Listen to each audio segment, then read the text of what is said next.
With that, ladies and gentlemen, now it's time for our next panel discussion session. And what a fantastic topic, revolutionizing credit, transforming the lending with AI and technology, one of the crucial aspects of the entire banking ecosystem. And let us welcome the honorable panel members. And it's an honor to invite the esteemed panel members. So please help me welcome them with a big round of applause. Joining us first in this panel, Mr. V. Venkatasubramanian, DGM IT from City Union Bank. A big round of applause to Mr. V. Venkatasubramanian. Welcome to the panel, sir. Please take the stage and please have your seat. Joining next in the panel, ladies and gentlemen, from ESAF Small Finance Bank, we have Mr. K. Swaminathan, Head of TPP Strategy and Planning. A big round of applause to Swaminathan ji. Welcome to the panel, sir. Please have your seat. Joining next in the panel, ladies and gentlemen, we have Mr. Koteswara Rao, Head of Technology, Corporate and FI Lending from HSBC Bank. A big round of applause to Koteswara Rao ji. Welcome to the panel, sir. Please have your seat. And now, ladies and gentlemen, would like to call the honorable moderator for this panel, Mr. Anil Tadimeti, Director of Strategy and Regulatory Affairs from Bureau ID. A big round of applause to Anil ji. Welcome to the panel, sir. Please have your seat. So Anil ji, all over to you, and looking forward to a great session on credit. Yeah, this works. It's probably the first time it worked, the first try, so I'm glad about that. But if you notice, the picture in the background has no resemblance to my current persona, right? And while I'd like to believe that it's AI generated, it's just from a decade old, right? But that brings us to an interesting point in terms of how we look at the way technologies shape our lives, and it's continuing to evolve at a rapid pace, right? Think of a future where you have an AI agent, and you want to buy a house. The agent, is going to figure out for your current income and for your projected income, where should you buy that, what kind of dimensions. The agent can also now go and interact with multiple banks, look at best offers, give you the optimal in terms of tenure, in terms of interest rate, in terms of your LTV, all of those things, right? I don't think that's a far-fetched reality. That should happen sooner than later. But the path to get there and how technology can play a role, we have experts who are going to talk about that. So please welcome them. I'd like to begin with a simple question. Now, you have folks from different parts of the banking ecosystem. Some are new age, some are traditional. 120 years old, sir, your bank? 121, right? Curious to hear how you've seen AI adopted in your institution, and where do you think across the lending journey you find the impact to be high? Where do you think we have some distance to go before it shows that impact? So we took multiple steps towards AI, first of all. So we did with data initially, and seeing where are we in terms of the decisions which we have taken before. Like we took the old data, the historical data for like 5 to 10 years, and then we built a model and assessed what we did right and what we did wrong, basically, before we stepped into digital lending. So there we found that there were some lacuna in specific area, or I can say specific pocket of branches and industry where we could not make a right decision in terms of underwriting, and where we did right also we could found from, it's like about 80% of the data which we picked up, the model was right. So that gave us a confidence, and then we took next step towards digitizing the processing. As a first step, what we did is we asked the branches to upload the documents digitally. So rather than pushing them completely on digital-based lending. So that step itself was very hard for us, because being a traditional bank, so people were not used to it. And of course, the leads were not proper. So people just send some email with some junk and then say they got a lead. So all these were in play, and then As a next step, we went ahead with implementing a digital lending solution. And from there, we built a rule engine, then we built the scorecards, and now we are 100% end-to-end digital, which gave us a good growth also for the last 1.5 years. That's quite impressive. Now, Mr. Koteswara, if because you are into wholesale lending, right? And definitely the challenges are greater as compared to retail lending, and you have to pour over hundreds of documents, pages, multiple things to check. So where have you seen this AI in general technology play a role in easing that process and providing the necessary convenience to customers? Thank you, Anil. Hello, everyone. I represent HSBC Bank from a tech lending perspective. For context, we do support $1 trillion of loan book right now. This is across 60-odd countries with approved limits to the order of $4 trillion. Right? It's quite big. The book is, it starts with business banking, mid-market, large corporates, and large financial institutions and all. So our approach to leveraging technology, and AI happens to be one of the latest trends, is to see where we can leverage technology both in the digital space, what you qualify as a digital lending segment or a portfolio, and where it is not purely digital, we wanted to use it in assisted. So our approach is, in 5 years down the line, we want 90% of the book or the applications that we process would necessarily be assisted by technology. Whether it is full book, if it is up to the order of $5 million, now we have an aspiration to do 100% digital lending right now. And where it is beyond that, where the current processes doesn't lend ourselves to do 100% digital. For example, you don't do collateral perfection real time, right? So you need, for large corporates, you need manual intervention.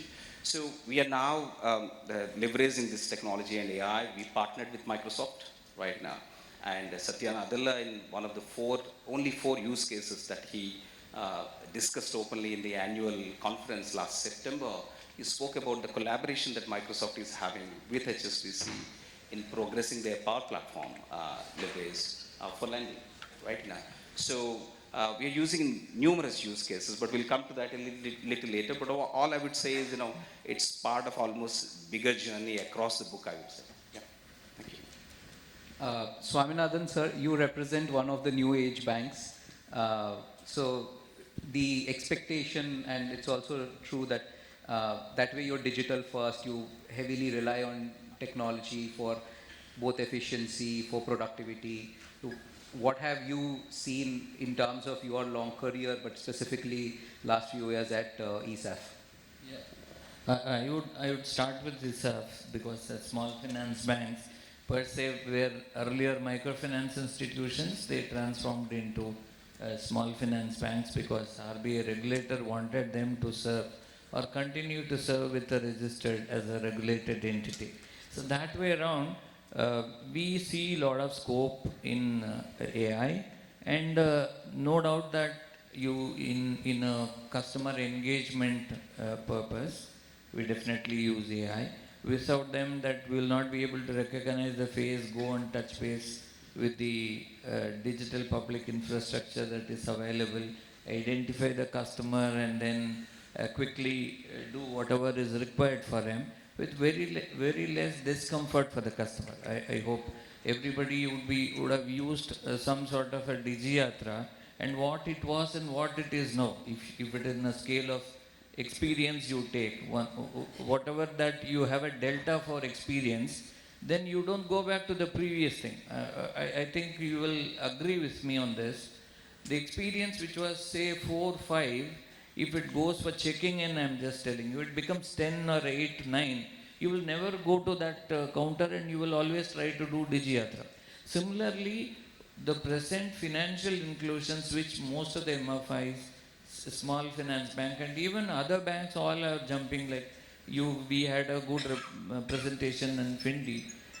Financial inclusion basically requires a humongous task of multiple people, and then you will have to include them in your banking services, and at the same time with less discomfort. So AI has really given such things on customer engagement, also in terms of your underwriting, good apple, bad apple, whatever it is, that can easily be done with scorecard, which Venkat was also talking about.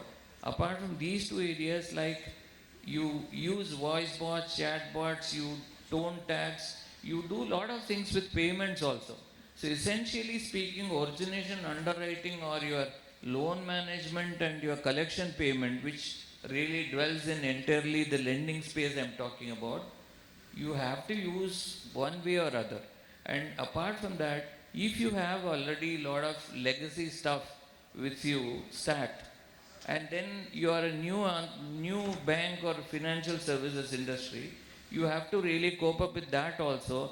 You have to depend on AI for all your scanning and then extracting the items from that pages, heaps and heaps of papers lying with you.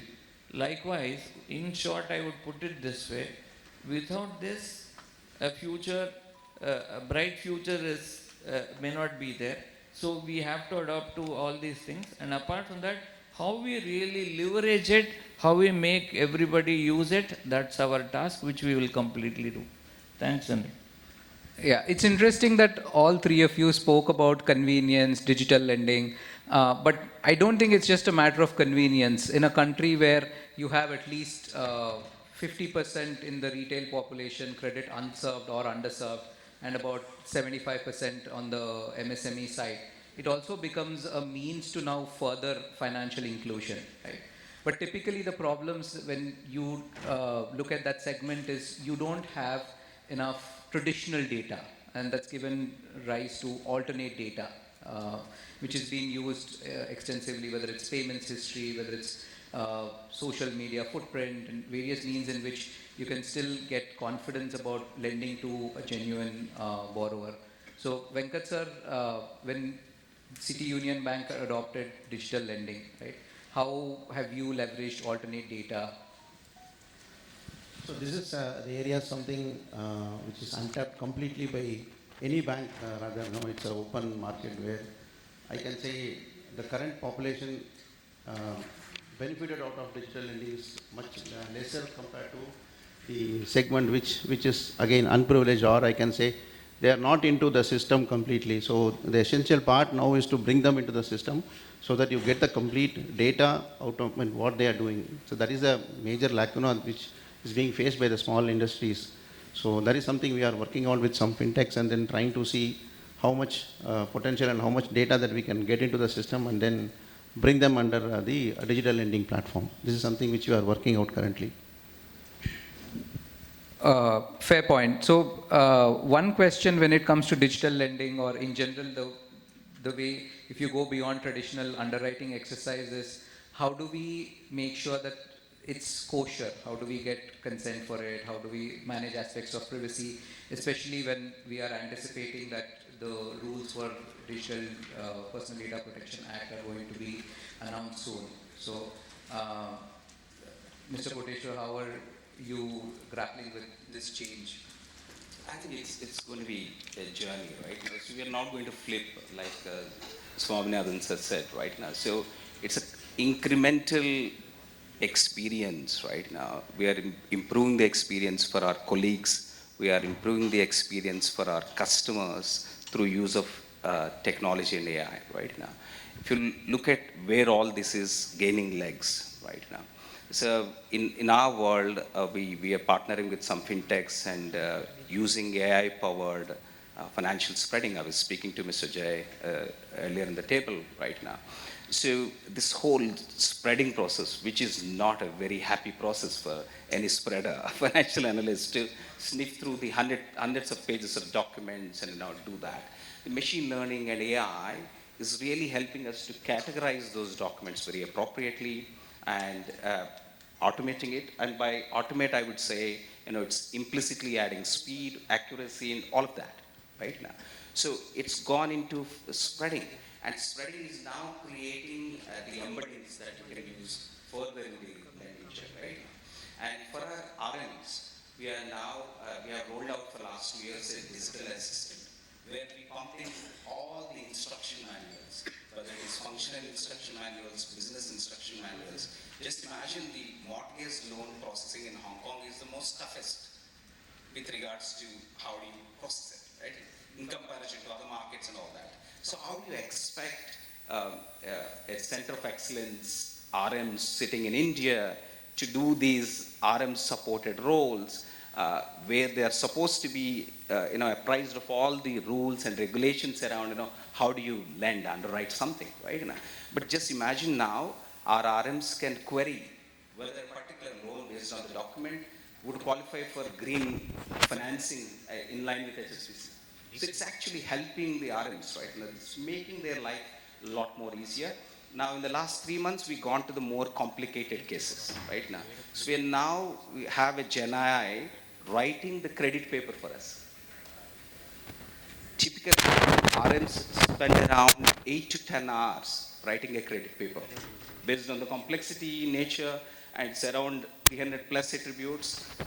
These attributes come across your financial, company background, your industry risk management, and your financial analysis, management summary, and all that. We successfully cracked how GenAI can write the top 3. And we now rolled it down to 17 markets. We are doing that right now.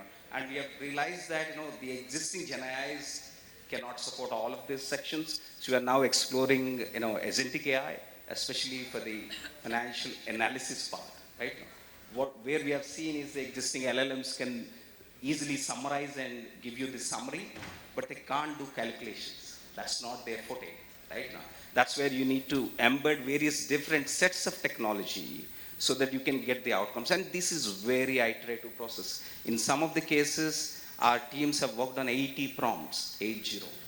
And in some sections of document writing, it is only 8 prompts, but in some sections, it is 80 prompts, right? So it's very iterative, but very regenerating, I would say, right now. And ultimately, this will improve the experience of our colleagues, and this is cutting down the time to yes for our end customers, right now. This is a good game as long as we manage to do it, and it's an incremental one. Yeah, hope that makes sense. That's quite interesting. So if I can stay on that topic, right? One of the concerns when we look at whether it's a Gen AI model, agentic AI, and especially for a multinational bank is how does it pick up the local nuance or context, right, when you're deploying in different markets? So how satisfied are you that for again, different segments, whether it's MFI, whether it's wholesale lending, whether it's retail lending in a tier 1 versus tier 3 city in India? So have you seen some variations in terms of how the model performs, in terms of what the underlying data needs to be? Absolutely, it's a great question. It's as good as the data that we train and the data we supply, right now. Even when we did digital lending, for example, we have something called HSBC Kinetic. You can check it on the site. This is the world's first mobile-only real-time decisioning platform for business banking customers. This we have managed to take live in UK, because in UK, companies' house data is public. All the organizations are mandated to necessarily push the data into the database that is updated quarterly, and it has got an API enablement right now. So you can have essentially do that checks because you have the data, you have the consistency of the data managed well, governed well, and that allows you to give you advanced propositions right now. But not the case everywhere, right now.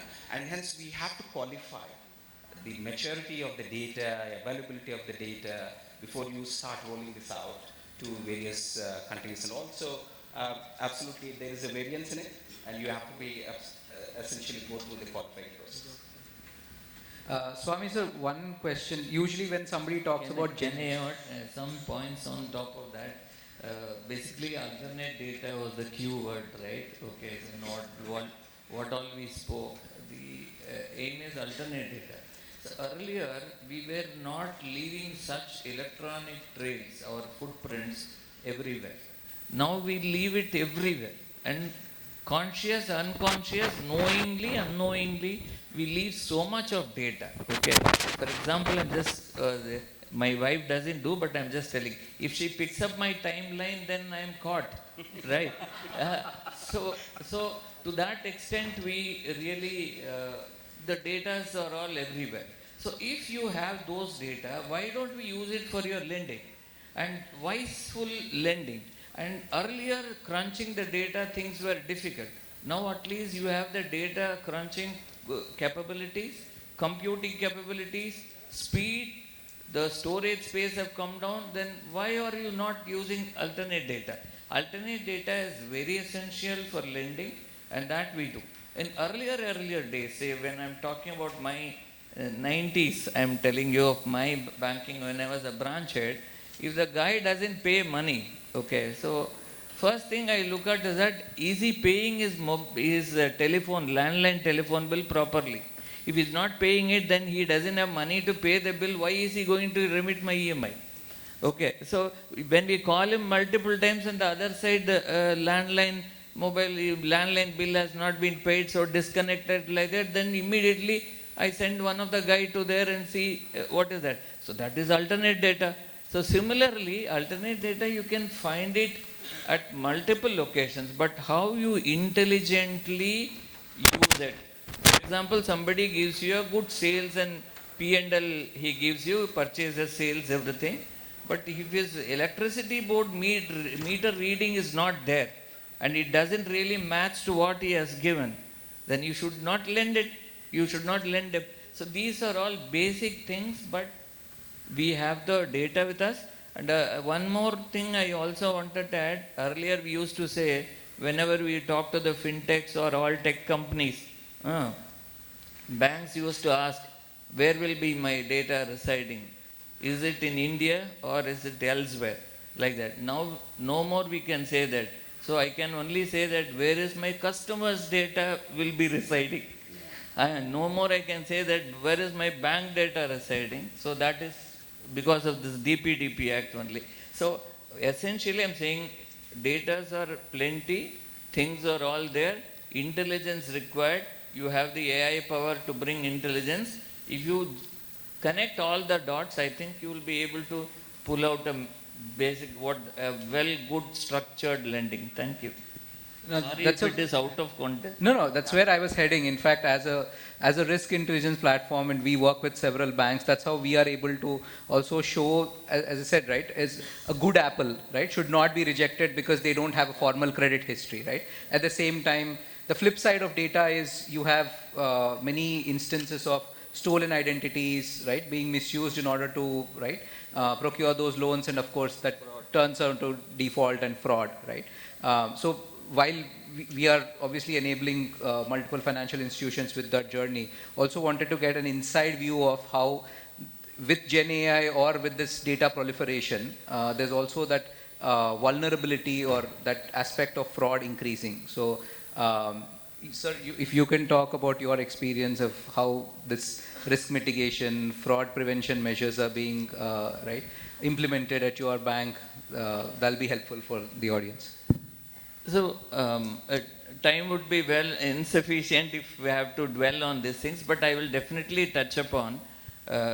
So, in anything, it is data proliferation. Okay, in my example, previous example, at least I should be careful enough for not my wife to touch my mobile, right?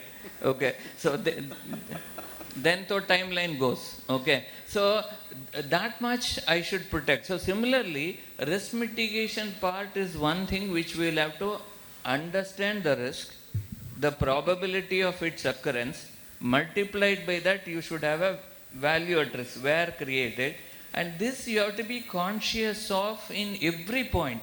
So either it is a hop from A point to B point, a data hop, should it be hashed, whatever. I'm not talking too technical, but I'm telling you, whatever points that you feel that there will be a risk, you will have to really evaluate and mitigate it. There are enough and more systems. Earlier we were spending 4% of our cost towards all this risk mitigation thing. Now the industry says it's about 8%, just doubled. So, and these hackers, they do really fun with it, and then they create a lot of, they call it also ethical hacking. So they do all sort of things, and this makes us a tough job to really mitigate the risk. So we keep on evaluating and they keep on upgrading themselves, and this war is on and on. It's going to be like that. But the point is critical, this mitigation when we do, you assess it, you evaluate it, you look at the technology, what is available, how far I can protect. To that extent you protect, I think you would be good enough, and we can still do with the data proliferation, use of alternate data, use of AI, all these things put together, still we can really prevent frauds and this thing happening. But to a certain percentage, you will have to provide for in your income for towards mitigation, and also even if some loss comes, it's chalta. Like that, you should be in a position. Yeah. Just to compliment, and I'm checking his phone where it is, right? He may be dropping the phone somewhere else for the lineage, right? Have multiple phones otherwise. Multiple phones as well, right? So it's a very interesting question, just to chime in there, right? Now, I think the truthfulness of somebody who is applying for a loan, where they are staying, for example, seems to be a lot more important when it comes to the fraud detection. Okay, the analysis that tells that people who are not very truthful on where they stay are most likely to be fraudulent customers for you, right? And also and this is I see many people now doing that introspection about whether they, as I scan across the room. Yeah, I think this is what the technology is telling you, the patterns, right? Ultimately, the machine learning is identifying you the patterns to do that, right? Now, when I was heading the retail risk part, the fraud part, we have understood when we do work with likes of FICO and others, there is a pattern in terms of if your credit card happens to be landing in somebody else's hand for whatever reasons, right? Now, the chances are in US, the pattern of a fraudster would be they'll first go and swipe it at the gas station, because that's a place where typically your CC cameras and others are not there. And typically the next level of fraud, they become a lot more appetite with regards to wrongly using somebody else's card into a grocery store, right? Now, and then goes to a sports bar, right? Now, there is a pattern there, right? Now, so your machine learning is helping. Even if you use your card in the same sequence, typically your fraud analyst will call you. This is, sir, Koteswara, sir, your card is with you. Because your pattern, even though my card is with me, if I go through the same process, they wouldn't know, right? They would like to double check whether the card is with you or not, right? Now, so the technology and the models are really helping us, right, now in terms of that fraud management. Just to add, it is not 100% right also in digital lending, right? So if you have a very good customer, the bank knows that he is very good, is capable of repaying, but with the data, the system just gets it rejected. So that is also happening in the system. So as he said, in terms of fraud and in terms of good customer, somewhere that is small lack, I can say, where you're not able to identify perfectly like whether he is really good. No, what you said is interesting. In fact, there's an old adage that lending is easy, collection is hard, right?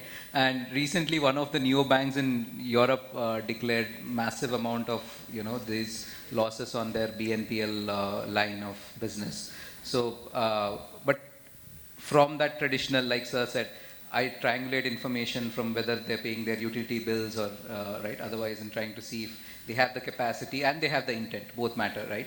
So from an ongoing monitoring and collections, how has technology helped you in, again, risk mitigation? Venkat sir, if we can start with you. Yeah. So there are a lot of, facilitations available for monitoring the credit as well as in terms of collection. So you have EWS alerts, early warning signal, which gives you the prompts to the bank, what is happening in the account, what is happening with the proprietors or the partners in the company, what is it they are doing, is there anything suspicious that is being done. I think RBI also has mandated like 40 plus alerts which are mandatory to be part of your regular day-to-day exercise. And apart from that, I think 200 plus alerts are being generated now. I think most of the banks should be having that platform, and then that gives you early signal what is happening, and it will be easier for the banks to identify what would be the potential default or what will be the potential loss that is going to happen. So banks should be cautious in leveraging that technology and ensure that they follow. Apart from that, as I mentioned earlier, the predictive models which are being built, including us, we built the NPA prediction and the probability of default models, which were like close to 85-90% accuracy. So these are the enablers where it helps the banks to identify where it might go wrong or what is the mitigation steps that we need to take. And in terms of collection perspective, I think we have a lot of agentic AI platforms and automated voice and the follow-up measures which the banks are having, which really helps the bank to most extent in terms of collection efficiency. So one of the ways which I've personally seen is where banks nudge customers, right? Just before the due date or right after if they miss, but otherwise they have a good history of on-time payments. So we did in 8 different languages to remind the customers automatically from... So that we tried internally within our organization. It was successful, and for good customers, it was good, and the person who is not going to pay irrespective of you call personally or through the voice bot. So Or whichever language. yeah, whichever language it is. Yeah. So, Swami sir, yes, but considering again, small finance banks typically tend to have higher proportion of unsecured loans, so their expected credit loss also, or the provision they need to make is higher. So again, for those bad customers, what is it that you've done that has helped you in improving the recovery rate? So they are more loyal here. They are more loyal than the other retail customers. Okay. So that is one. Second, they take loan not for fun and frolic and style and things like that. They do it for their basic needs, and so if they have money, they will remit. If they don't have money and you don't go and take it from them, then they don't pay. Otherwise, if you are properly collecting it, collection comes. And you are not so keen about your collections, collection doesn't come. So what we do normally in collection, say 100 borrowers we need to collect, right? 100 borrowers you need to collect. What you do, that's ascending, descending you do. And from top 20%, which amounts to your 80% of collection, look at those guys, go beg them multiple times, visit, and all the stuff, whatever coercive needs that we do. But do we do a 2x2 matrix of potential and willingness? Potential to pay, no potential to pay, willingness to pay, not willing to pay, and then put these customers, these 100 customers. I think it can help you if you are really keen about collection. So if you put them into this like a scatter graph, look at these people fall in which quadrant. He doesn't have any potential, he is not ready, willing to pay. Why do you waste your time with him? And if your tolerance level is there, take it and then move on to the next guy. And if somebody is willing to pay but doesn't have potential, help him with something. Phase out, structure it, restructure it, help him as much as possible, and then make him pay. He has potential but not willing. So why do you allow him? You have enough tools with you. And why do you delay that and then take the money and then do OTS and things like that? Act immediately. So basically what I am trying to bring a point here is collection has to be very methodical, thoughtful, scientific. Use all whatever intelligence that you have to collect. Just don't go by the real ascending descending order and Pareto's principle, just to go and collect and try to be this thing.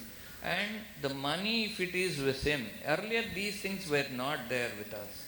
Account aggregator has helped in such somewhat, I would say that ABC account, like he might have money in the other bank. And there is a pattern which Koteswara also talked about. Pattern analysis can tell you when this money is hitting. Salary comes into this A account, B account, C account. But if you don't have NACH, all these things, then you will be struggling. Otherwise, if you are quite good enough, if there are 4 lenders to one customer, the lender who has these type of knowledge on proper collection would be collecting his money and other 3 will be waiting. This much I can say. That I think precisely is what collection is all about. Thank you. Thank you. So you made an interesting point about how you can use open finance, account aggregator framework, right? We've spoken about this customer journey from origination, onboarding, right? I'd like to shift the gears a little bit to talk about the infrastructure as a whole and how, for example, like HSBC, you have a 5-year vision, right? You expect to reach a certain target by 2030. So if you can elaborate on that in terms of how we look at least, let's say, the lending book to grow by 3x in 5 years. What kind of how do we build that platform? What kind of enablers do we have in order to make it run efficiently, sustainably? I think maybe we should start with the drivers right now. Why we need to make our lending services, whatever the service is, scalable, right now. So if you look at the business models that are prevalent in the last few years, is open banking. So it's no longer, for example, you can put a very monolithic service under your very old legacy systems there, because you need to necessarily expose our services to other collaborators in the user journey, because open banking warrants you to do that. So you have to have a way to wrap up your services. And the other one is, nowadays banks have this strategy to go where the customer is. It's not that you're waiting for customer to get into branch right now. You're going and lending where the customer is, the embedded financing right now that we are talking about, lending as a service where you partner with fintechs and go to the areas where they don't come to your branch right now. Now, all of this would mean that you have to have a very different approach to the infrastructure right now. You have to, what we call in the technology terms, I don't want to bore this audience with all of that right now. Your ability to, identify technology, business component, and engagement component. 3 small components, that's what we call microservices right now. Ability to see these services at a micro level, and ability to expose them in an APIs right now, in a way that you can stitch them wherever they go right now. So it's a very, very interesting thing, right? It's business that is driving it. So at HSBC, for example, we have chosen a platform-based transformation, because some of the platform-based transformation comes with an open, an APIs for your LLMs, right? That you can stitch into. If you just wanted to do very federated services, it takes a lot of time in integrating all of that, right? So those are your treatment options based on what is your need. I think, in fact, we are doing a 600 man-year technology re-engineering, given the size of our systems right now. We have 4+ million lines of COBOL code in our systems. By the way, sir, we were established in 1865, so we are a 168-year-old bank as well. And lending is the oldest process that banks were doing, right? So you can see the legacy goes back to the lending, right? Oh, agreed. Agreed. And by the way, we celebrated 160+ years in India as well, HSBC, right? So you see that there's a lot of legacy. If you want to now go and say, okay, let's have this component, let's work for AI, it doesn't work like that, right now. So what we are doing is we are using AI to explain those millions of lines of COBOL code. So it's actually creating a documentation for us. These are the systems which were written 30 years ago. A lot of people have retired right now. So it's these undocumented business rules are now coming out. AI is helping us to bring those gist of what are the requirements in business logic. And we are using Microsoft GitHub Copilot to rewrite them. So you're using AI to understand legacy, and you're using AI to rewrite the new one, right now. So it's a very interesting space, to be honest, right? It's fascinating to hear you mention COBOL. At Bureau, we usually have debates about Golang, Python, which one is scalable. But I think my team would freak out if... Yeah, but in the industry, as such, API hunters have come. Okay, so there are certain tools which will hunt APIs. Even the guys in the development team would have forgotten, or they would not have properly documented it. But if there is an existing API which can be hunted down and then structured and used further, that is also happening in the industry. This I'm telling you off the hook. Yeah, it's fascinating. Yeah, great, sir. One final thought from each of you on how you see the landscape changing and what are some of the concerns that you have, especially like RBI has taken an initiative in laying down certain principles, at least with the free AI committee and having, responsible ethical lending practices, while we don't have an overarching regulation on AI in the country. So if you can touch upon these aspects, and then we'll open the floor for questions. So, as you mentioned, RBI is coming up with the ULI platform where banks can are participating and then doing their lending through the platform. I think it's centrally aggregated with definitive principles and policies which is being adopted, what is basically required for lending. So what I see is most of the banks are into digital lending, but definitely it has to move to the next step. What from our bank we are trying to do is to improve our green STP, which he was mentioning. So currently we are at 35% of the underwriting channel is in green, and amber is like about 45%. So our aim is to improve the green, reduce the amber, and see what is the scope for reducing the underwriters basically, to make the reasoning with the data. Not, unlike you have the role engine and you have the scorecard, you build the score for the customer and you make the risk-based pricing, but the reasoning is something which we thought that can be done so that the underwriting pressure can be reduced. This is something that we are trying to do so that our green percentage goes up.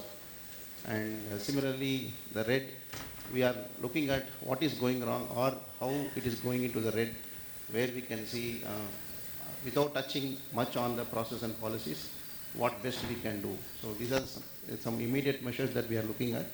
But of course, definitely for the next couple of years, the current landscape will definitely continue is what I feel. Swami, sir? So Open Credit Enabled Network, ONDC, which is for e-com, ULI, which he spoke about, Free Market AI, your innovation hub, a lot of startup missions. Every state has one, T-Hub, Kerala Startup Mission, like that. So there are so many things happening in India, but there was also a point that I think one of the ministers talked about, compared China and India and spoke. So that is also there, but we are naturally intelligent. I feel all Indians have that this thing. Our intelligence is the best. Only thing is that we have to really focus it on solving the problem and not just try to do something which makes money. So if this intention is there, I think we will be the best in the world, I'm telling you, and we are good at it. And we have been in this particular journey, and I'm seeing a lot of things that is coming up. I wish India becomes the strongest country in the whole world. Thank you. Yeah. And I agree with Swaminathan Sir, Venkatasubramanian sir. Right now, I think early on, when I was looking into multi-market journey for our products, we were not necessarily seeing India as one of the lead jurisdictions where we roll out some advanced products. But given our India stack and OCAN and other things, some of what propositions that India offers now is not anywhere else on the planet, right? I think this is a great moment for us, right? Where I think at least when it comes to lending, authentication, payments, the infrastructure, the enablement, that state-run enablement that we have is really positioning us very well, and we should see AI as a partner here. I see there's these doubting eyes in terms of what it would make our world different, right? And I think we should start seeing, be ready for the AI era by seeing it as a partner, right now, rather than a threat. And once we start seeing it, to Swaminathan's point right now, it becomes easier because you are looking at solving the problem rather than something else, right? Yeah, that's well put. Any questions from the audience? Jay has got a question and a lady at the back. Yeah, sure. So please do introduce yourself, and if you could question to the panel member, that would be great. And if it's a generic one, I think then, it's the moderator is going to decide who's going to take the question. Please, sir. Thank you, and this is Jay from Uptick. And this is actually a question for each of you all panelists. So maybe an answer from each of one of you all. Well, so we spoke of digital inclusion, we spoke of banking for the underserved, which is a very noble cause, but then it has a cost associated with it. The average transaction size is not very large, the volumes are not very large, but yet there is a cost associated with this. My question is, which aspects of operational cost would you like to see coming down? Like you mentioned that there's a huge load on underwriting. So if we can reduce that cost or that cycle time. So similarly, each one of you, if you can let me know, which areas of operations would you like to reduce the efforts on, reduce the cost of, to be able to make it more profitable or serve the customers better? So, especially on the operations point, I would say, if, let's say, take collections for that matter, okay? Like Findi, if you are able to find out one guy who can represent the bank and then offer the services digitally, but he is present locally there. So, out of 100 borrowers, if one borrower, I can give him an agency banking machine with cash in, cash out, all the collections I can do it through him. And also he will be in a position to tell me that if things are happening or not, though I have all my records to find out it is coming or not. So this operations can come down, the cost can come down, like I put an assisted journey there, but instead of 100 journeys, I put only one journey. All the 100 do the transaction with the other guy. So likewise, operational can be definitely done. That has really resulted in agri clinics where counselors help. And the insurance, agency insurance have come down, bank assurance have gone up. Because now banks do the job of an insurance agent and the agency has come down. So these are the few things which we can definitely learn and implement it in a mega fashion. I think your cost comes much, much down. Is it physical, digital, phygital, or whatever you call? Earlier we were talking cashless. Everybody now has agreed it is less cash and it is not cashless. Okay, so that is what we need to do. So operational things which you have to address, which you can address it in a smart of clusters, that would be the best way to do. Thank you. Thank you, Swaminathan. Thank you, Jay, for that question. I think we have one more question. Can we have the mic, please? Ma'am, please keep your hands raised. Please do introduce yourself and your organization. And question to which panel member? Okay. So my name is Shivani from Axis Bank. It's a generic question. Like we know there are, some day back we have a new guideline on digital lending. So do you think the new guideline will ensure transparency in digital lending? And also, this guideline will stifle the innovation in fintech sector? I'm not very sure about the guideline which you are mentioning about. So if you can. Are you talking about banning of unregulated entities? Okay, that. The bill that's proposed to be introduced in Parliament. So only, no, not on gold loans. About only regulated entities or licensed entities having the ability to lend, and everyone else. So you will have whitelisting of all the NBFCs or banks who are licensed by the RBI. And anyone who is not or who is not an LSP will not be permitted to lend. So in terms of transparency, Swami sir, yeah. I'll just take this question and answer it in a very brief way, okay? So you know why these type of policies and guidelines comes, okay? So there is somebody who does it in a different way, like LSPs from other countries even, and then try to manipulate it here, work as an aggregator. So we say that only registered entities can do, or regulated entities can do this. Regulated entities is easy. Now it has come to your CCTV also. Earlier CCTV was not regulated.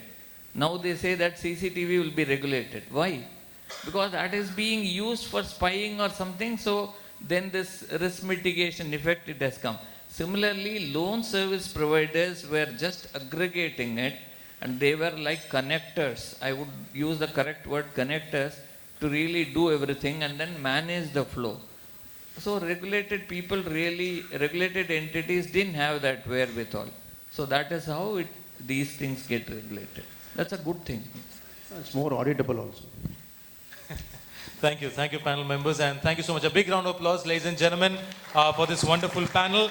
Obviously, in the interest of the time, we couldn't take all the questions, but I request all of you, I'm sure it was a fantastic panel, there are a lot of questions. The panel members are available post the session, so you are more than welcome to take the questions there, but we have to stick to the, the tight timelines here.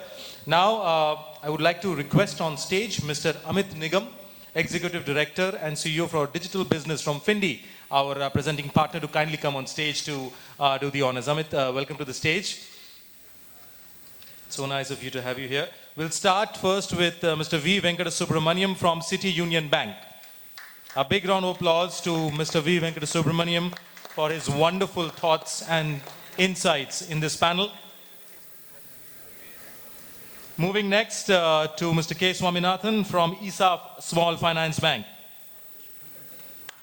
A big round of applause to Swaminathan ji for his wonderful insights in this panel session.